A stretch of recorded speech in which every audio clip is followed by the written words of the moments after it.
Okay, let's dive in. We're tackling a concept today that I think, well, it probably resonates with so many of us. That feeling, like you're your own biggest obstacle. Like you know what you should do, maybe what you want to achieve, but something inside just holds you back. Well, if that sounds familiar, you are definitely in for a treat with today's deep dive. We're exploring Brianna Weiss's really insightful book, The Mountain is You, Transforming Self-Sabotage into Self-Mastery. And she has this powerful central metaphor, the mountain. And isn't usually an external challenge like, say, an addiction or a tough relationship or money problems. Often the problem is within us. It's that internal block standing between you and the life you actually desire. And the path to mastering that mountain, well, means mastering yourself. So our mission today is to explore what self-sabotage truly is, why we do it, and maybe most importantly, how to spot and transform these patterns into, well, genuine self-mastery and real fulfillment. Now, when we first hear self-sabotage, it often sounds like self-hatred, doesn't it? Or maybe just a lack of willpower. But Brianna Weiss offers a much more nuanced perspective. It kind of shifts how you see it entirely. What's really going on here, deep down? Yeah, it's fascinating. Weissist argues that self-sabotage isn't really masochistic at all. Instead, it's the presence of an unconscious need that's actually being fulfilled by the self-sabotaging behavior itself. Think of it like a protection mechanism, deeply ingrained, often hidden. Protection mechanism, wow. Exactly. So to overcome this, we're not just, fighting a bad habit on the surface. That rarely works long term. We need a process of deep psychological excavation, like digging deep. We're talking about pinpointing maybe old wounds or traumatic events, releasing unprocessed emotions, finding healthier ways to meet our needs, and also reinventing our self-image and really building up our emotional intelligence and resilience. That's where the real change happens. Okay, this idea of an unconscious need acting as protection is, well, it's pretty profound, but it's often not obvious in our day-to-day lives, is it? Can you give us an example of how this actually plays out? Absolutely. Think about Carl Jung's own childhood experience. He talked about having these sudden, uncontrollable fainting spells. Later, he identified it as a neurosis, basically, a symptom coming from an unconscious conflict. He realized it was an unconscious way for him to avoid school, a place he felt really uncomfortable, didn't fit in. He called it a substitute for legitimate suffering. Wow.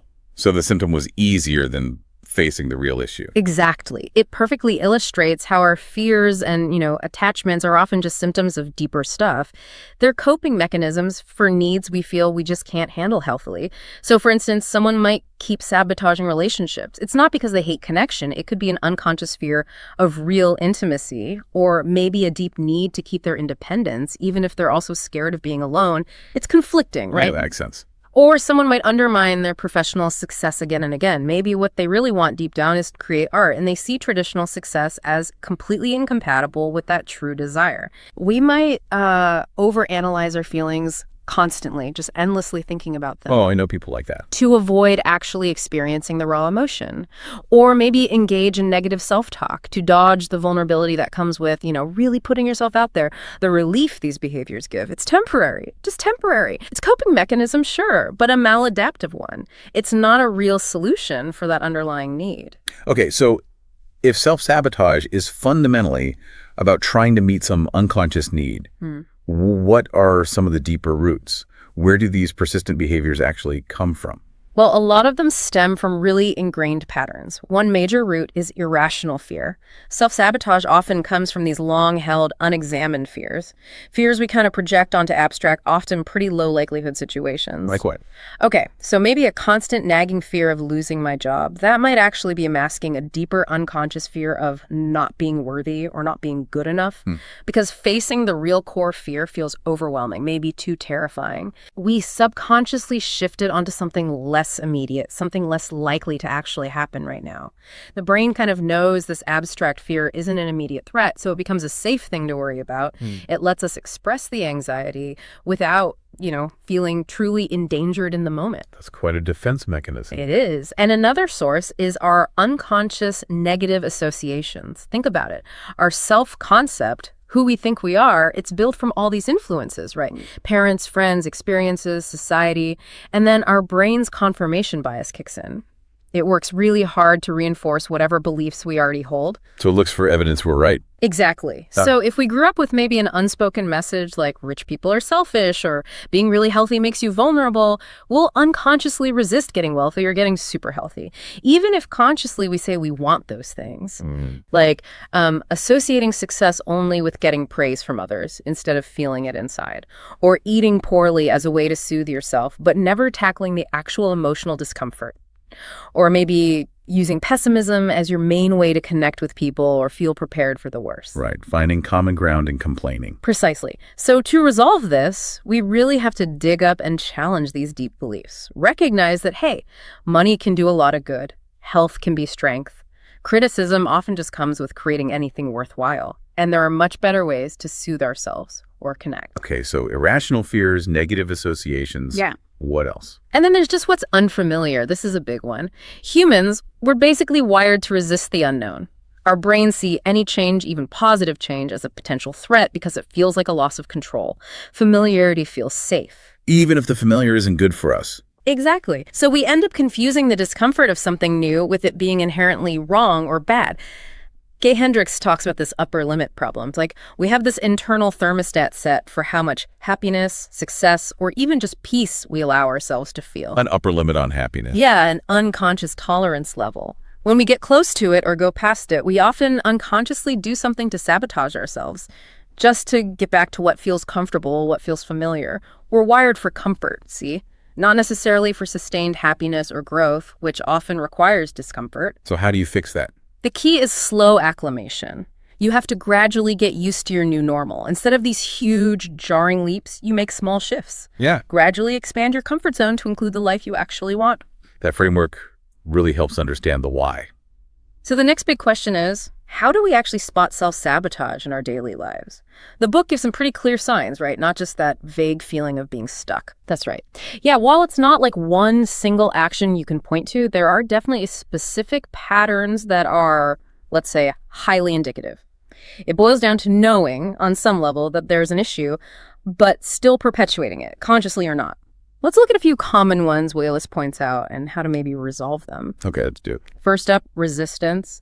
That feeling, that really noticeable feeling of being stuck when you try to start new projects or make positive changes. You might have a great idea, feel excited, but then when it's time to act, tension, maybe anger, just inertia. Yeah, that paralysis. Exactly. The resolution, refocus.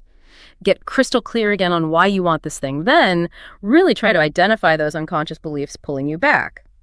And maybe step back from forcing it until you feel genuinely inspired again. Pushing through sheer will often just makes the resistance stronger. Okay, what's next? Then there's uprooting. This is the pattern of always seeking fresh starts, new relationship, new job, move to a new city. The geographic cure. Kind of, but without ever really letting yourself commit or, blossom anywhere. You're always sprouting, never growing deep roots. The resolution here is, first, just recognizing the pattern, look back, see where you tend to run, then get really clear on what you truly want long term. And when that familiar urge to flee hits, consciously chase the discomfort. Choose to stay and work through it this time. Hard but necessary. Very. Then perfectionism. This often looks like having high standards, right? But Weiss shows it's often just a deep fear of failure. It paralyzes you before you even start. You don't even try. Right. The real insight, it's not about doing it perfectly. It's just about doing it. Trading that illusion of control for just showing up consistently, even imperfectly. So the resolution is focus on progress, not perfection. Just doing the thing. Even if it's messy, that's the win. Progress over perfection. I like that. Another big one, limited emotional processing skills. Basically, avoiding difficult or uncomfortable feelings. It's like having an email inbox just overflowing with unread messages. If you don't deal with them, process them, you can't move forward, you just get stuck. Yeah, the backlog builds up. Exactly. So the resolution, get clear on what actually happened. Then validate your feelings, let yourself feel them. Cry, journal, talk it out, move your body, give them a physical release. Then, and only then, figure out a course correction. Feel it to heal it, kind of. Sort of, yeah. Then we have justification. Using excuses instead of actually achieving things. Remember, life doesn't really care about your intentions. It reflects your outcomes. Resolution. Start measuring outcomes. Commit to doing just one productive thing each day. And crucially, stop buying your own excuses. Oof. That's a tough one. It is. And finally, let's touch on worrying about irrational fears. Getting totally preoccupied with worst-case scenarios that are honestly pretty unlikely. These fears are often placeholders, right, for what you're really afraid of or what deeper needs aren't being met. Like we talked about before. Exactly. So the resolution is to ask, what is this fear really trying to tell me? What underlying need or value is it pointing to? Security, control, worthiness. Addressing the real issue is way more effective than getting lost in hypothetical disasters. Okay, so we've kind of mapped out the mountain, its hidden roots. Now, how do we actually start climbing? How do we take these insights and actively build that life we want? Right, the ascent. Well, the first step, and maybe the most uncomfortable one, is actually confronting those repressed emotions we just talked about and taking action anyway. Because when you stop the sabotaging behaviors, those feelings you might not even have known were there, they will surface. And that's okay. It's actually a crucial part of healing. So feeling bad might be a sign you're doing something right. It can be, yeah, a sign that things are shifting. See, many of us get held back not because we're actually incapable, but just because we don't feel like making the change. Our feelings are like comfort systems. They're wired for familiarity, to keep us in our known zone, even if that zone isn't serving us. The comfort zone trap. Exactly. But here's the powerful part. You can actually train yourself to prefer behaviors that are good for you, even if they feel uncomfortable at first. You guide yourself with logic, with your vision for the future, not just how you feel in the moment. Action creates momentum. That's a huge shift, isn't it? We always wait to feel motivated. But the book says motivation often comes after the action starts. Precisely. Motivation follows action, not the other way around, usually. So besides just signaling discomfort, what else can our emotions tell us? How can they be guides? Oh, they're vital guides. Every so-called negative emotion carries a message. Anger, for example. It points to boundaries that maybe need setting or injustices that need addressing. Sadness. It's a natural, necessary response to loss. It needs space for grief, not suppression. Guilt, which often comes from childhood stuff, it highlights behaviors we might need to correct or amends we need to make. Jealousy, often misinterpreted, right? It's not really about what someone else has. It actually reveals what we truly want to pursue in our own lives. Oh, interesting take on jealousy. Regret highlights what we need to create now in the future, not just dwelling on the past. Even chronic fear, that feeling of loss of control. It can be managed by gradually learning to trust yourself, to say, okay, if that happens, I can handle it. Weiss uses this great phrase, our internal guidance systems whisper until they scream. If you don't listen to the whispers, the unaddressed needs just get louder and louder until you basically have to pay attention. Whispers until they scream. Yeah. And we all have valid needs, for validation, presence, security, connection. Self-sabotage often becomes this unhealthy way to try and feed those needs, like overworking to prove your value or overspending for a false sense of security. Okay, that makes a lot of sense. Now, our minds are incredible tools, obviously, but the book also points out how our own brains can sometimes seem to work against us in this process. How does that show up? Yeah, it's true. Our brain is actually wired to resist positive change. Why? Because any change, even good change, feels uncomfortable until it becomes familiar, safety in the known, right? It's built to reinforce our pre-existing beliefs. There's the homeostatic impulse, our body and mind naturally trying to maintain stability, resisting anything different, and confirmation bias, where we actively look for proof that our current beliefs are correct. So it fights to keep things the same. Pretty much. Which means that those big breakthrough moments, they're usually not spontaneous lightning bolts. Real, lasting change almost always happens in tiny daily increments, micro shifts. Think about that classic penny doubling example. One penny doubled every day for a month ends up being over $10 million. Small, consistent actions compound massively over time. Small hinges swing big doors. Exactly. And also, our minds are what Nassim Taleb called anti-fragile. They actually need some tension, some resistance, even adversity to break old patterns and transform. We shouldn't always avoid discomfort. Sometimes we need to lean into it for growth. So stress isn't always bad. Manage stress, challenge, yes. It builds resilience. And when positive changes do happen, we can experience something called adjustment shock. We might feel anxious or hypervigilant because we're stepping out of a familiar, maybe even difficult survival mindset into the unknown. We can end up resisting the very thing we want most. Wow. The way through that is just familiarity, intentionally getting comfortable with the new normal. We also need to watch out for what Weiss calls psychic thinking. That's a cognitive distortion where we assume we know what others are thinking or what the future holds. It's not wisdom. It's usually anxiety. Like mind reading. Yeah, or fortune telling. Things like extrapolation one bad moment makes you think this is my whole life now. Or spotlighting, feeling like everyone is watching and judging your every move. These just pull us out of reality. And lastly, anxiety often comes from logical lapses or faulty inferences. Basically, underthinking, jumping to conclusions, creating false dichotomies like it's either perfect or a total failure, or making hasty generalizations thinking one mistake means I'm terrible at this. Mental strength isn't hoping nothing bad ever happens. It's building the belief that you can handle things if they do go wrong. Right. The confidence to cope. Okay, so we have all these incredible insights. How do we tie it all together? What are the practical tools Voyus gives us to actually build that life, to make the ascent? Okay, practical tools, yes. One really powerful technique is envisioning your future self. You sit quietly, maybe meditate for a bit, and then invite your highest potential future self into your mind's eye. Notice how they look, how they carry themselves, how they behave, and then genuinely ask them for guidance. Imagine them handing you the keys to your new life, maybe visualizing them giving you the keys to your current home or your career, your relationships. It helps bridge that gap between where you are now and where you want to go. That sounds powerful, like accessing your own inner wisdom. It really can be. Next, it's about adopting your own principles. This goes beyond just fleeting inspiration. Principles are like fundamental truths. Like gravity, they consistently govern outcomes. They shift you from short-term survival thinking to long-term thriving.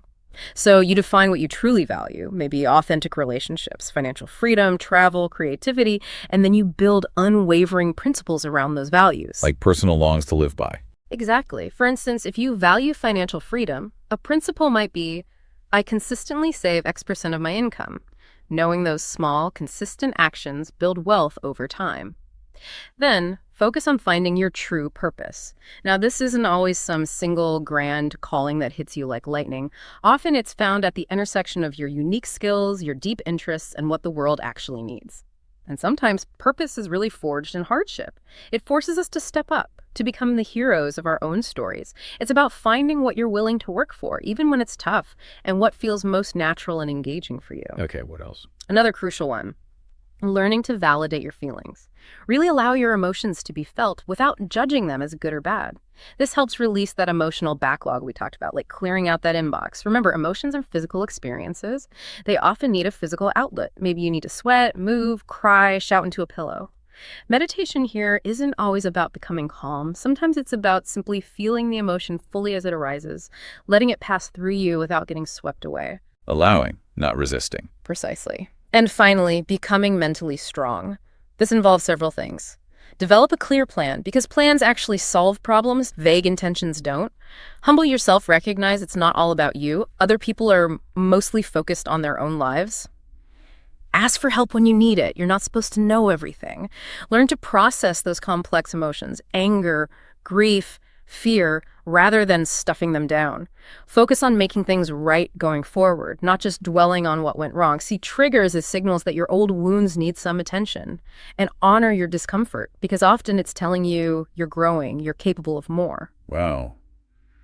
This deep dive into Brianna Weiss's work, it really does reshape how we view our struggles, doesn't it? It kind of suggests that these mountains in our lives, they aren't there just to break us. Maybe they're there to reveal our deepest strengths. It really does, yeah. The journey from self-sabotage to self-mastery, it isn't about like cutting out parts of yourself you don't like. It's more about understanding your own protective strategies, those unconscious needs. It's about consciously choosing a new path, one that's rooted in your principles and a real willingness to feel whatever comes up. It's a process, really, of becoming stronger right where you felt broken and realizing just how incredible your own capacity for transformation actually is. Discomfort becomes a guide, not a stop sign. Yeah. Ultimately, the book leaves us with this powerful idea that what leaves the path is clearing the path. It's about letting go of what isn't truly right for you, not because you're forced out, but because you choose to create something so much more immersive, so engaging, that eventually you just kind of forget the past struggles. It's realizing that the real glow up, as they say, isn't about proving other people wrong. It's about finally truly prioritizing your own heart and your own inner peace. So for you, our listener, maybe consider this. If the mountain you're facing is actually you, what's one small, consistent microshift you could make? Maybe even starting today to begin that ascent, to move towards the person you were always meant to become. What might you find waiting for you on the other side of that peak?